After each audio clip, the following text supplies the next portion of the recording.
अब हम करेंगे क्वेश्चन नंबर 13। तो क्वेश्चन नंबर 13 दे रखा है if a is equal to, यहाँ पे 2x2 की मैट्रिक्स है, so that a square minus 5a plus 7i is equal to O. यहाँ पे ये जीरो है, जीरो मैट्रिक्स बोलते हैं तो हम लोग ओ भी बोल देते हैं। हेंस फाइंड ए इनवर्स, तो पहले हमें ये वेरीफाई करना है, उसके बाद में हमें ए इनवर्स निकालना है। तो देखो सबसे पहले हम क्या करेंगे, ए स्क्वायर की हमें जरूरत है तो ए स्क्वायर निकालेंगे। उसके बाद में हमें -5a की जरूरत है तो -5a देखेंगे। उसके बाद हमें 7i की जरूरत है तो 7i निकालेंगे। फिर सबको ऐड कर देंगे और ऐड करने के बाद अगर हमें जीरो मैट्रिक्स मिल गई तो हमने ये शो कर दिया। तो यहां पे ए स्क्वायर कैसे निकालेंगे, ए स्क्वायर का मतलब है ए को 2 बार मल्टीप्लाई कर देंगे, 3 1 -1 2, और ये 3 1 -1 2 मल्टीप्लाई कर लेते हैं। 3 को 3 से मल्टीप्लाई करेंगे 9, 1 को -1 से मल्टीप्लाई करेंगे -1, 3 को 1 से मल्टीप्लाई करेंगे 3, 1 को 2 से मल्टीप्लाई करेंगे 2, -1 को 3 से मल्टीप्लाई करेंगे -3, 2 को -1 से -2, इसको इससे मल्टीप्लाई करेंगे तो -1, इसको इससे मल्टीप्लाई करेंगे प्लस का 4। अब यहां पे 9 में से 1 गया 8, 3 + 2 5, 3 + 2 माइनस का 5, और 4 में से 1 गया 3। ये आ गया हमारा ए स्क्वायर। अब हम निकालेंगे माइनस का 5a, यानी a में हम -5 से मल्टीप्लाई कर देंगे। तो यहां पे -5 से मल्टीप्लाई करेंगे 5 3 जा 15, यानी माइनस का 15। इस -5 को 1 से मल्टीप्लाई करेंगे -5, इस -5 को -1 से मल्टीप्लाई करेंगे माइनस प्लस ये 5, -5 को 2 से मल्टीप्लाई करेंगे माइनस का 10।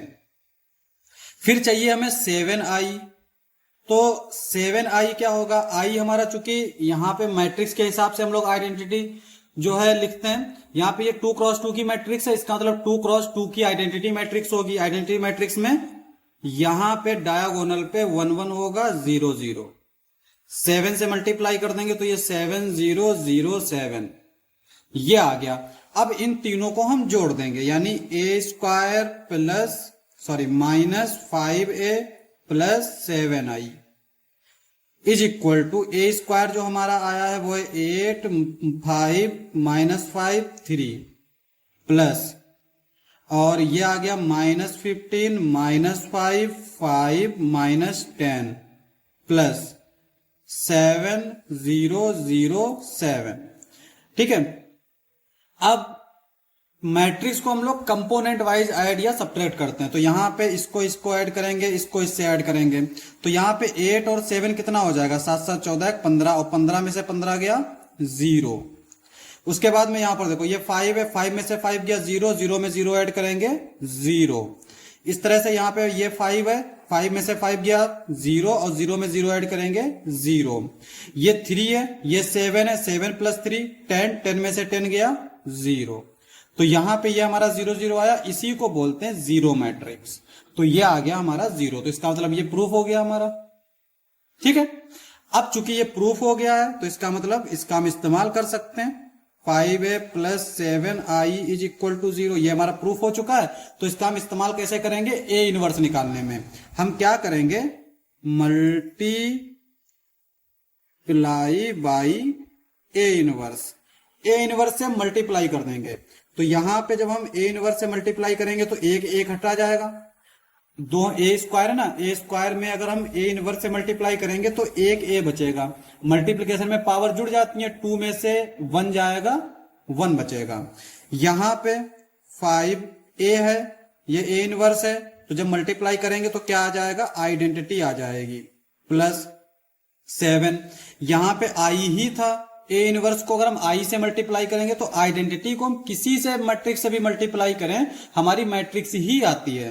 तो इसका मतलब यहां पे आएगा 7a inverse is equal to, इधर हम ए इनवर्स को जब 0 से मल्टीप्लाई करेंगे, चाहे 0 0 वाला हो चाहे 0 मैट्रिक्स वाला हो, 0 ही आएगा। ठीक है, ये आ जाएगा इस तरह से। अब हम ए इनवर्स को इधर ही रखेंगे, बाकी को उधर लिए जाएंगे राइट साइड में, तो ये आ जाएगा 5i माइनस a, और यहां से अगर हम देखें तो ए इनवर्स जो है वो हो जाएगा 5/7i माइनस 1/7 ए।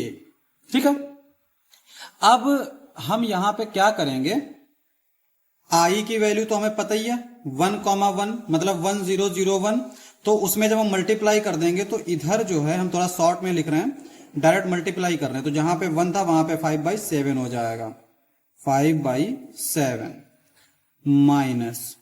माइनस क्या हम लोग पहले लिख लेते हैं ए हमारा जो है वो क्या है, ए हमें जो दे रखा है यहां पे देखो ये दे रखा है, तो ये है 3 1 -1 2। अब ये जो है ये हमारा किसके इक्वल हो जाएगा, 5/7 को तो ऐसे ही लिख लेंगे 0 0 5/7, यहां पे इसको अंदर मल्टीप्लाई कर लेंगे तो -1/7 को मल्टीप्लाई करेंगे तो ये हो जाएगा -3/7, इसको इससे मल्टीप्लाई करेंगे -1/7, इसको इससे +1/7, इसको इससे -2/7। ठीक है, अब कंपोनेंट वाइज ऐड कर लेंगे। 5/7 में अगर हम 3/7 को -3/7 को ऐड करेंगे तो ये सेपरेट हो जाएगा, 5 में से 3 गया 2, तो ये आ गया 2/7, और 0 में हम इसको ऐड करेंगे तो -1/7 ही रहेगा, और इसको अगर हम इसमें ऐड करेंगे तो 1/7 रहेगा, इसको इसमें ऐड करेंगे तो ये हो जाएगा 3/7। तो ये तो हमने इक्वेशन का इस्तेमाल करके इनवर्स निकाला, ये ए इनवर्स हमारा आ जाएगा। लेकिन अगर हम जानते हैं कि 2x2 मैट्रिक्स का इनवर्स निकालना बहुत आसान है, इसके इन पॉइंट्स को, इन जो है नंबर्स को इंटरचेंज कर देते और इनका साइन बदल देते, तो वहीं पर हमने यहां पे कर दिया। ठीक है, तो इस तरीके से हम इसलिए निकाले हैं क्योंकि यहां पे कभी कभी मैट्रिक्स जो है काफी बड़े ऑर्डर की दे रखी होती है, यानी 3x3 की दे रखी होती है, तो वहां पे हमें जो है फिर पूरी तरीके से एडजॉइंट वगैरह कोफैक्टर वगैरह निकालने की जरूरत नहीं पड़ती है, हम डायरेक्ट इसका इस्तेमाल करके ए इनवर्स फाइंड कर सकते हैं।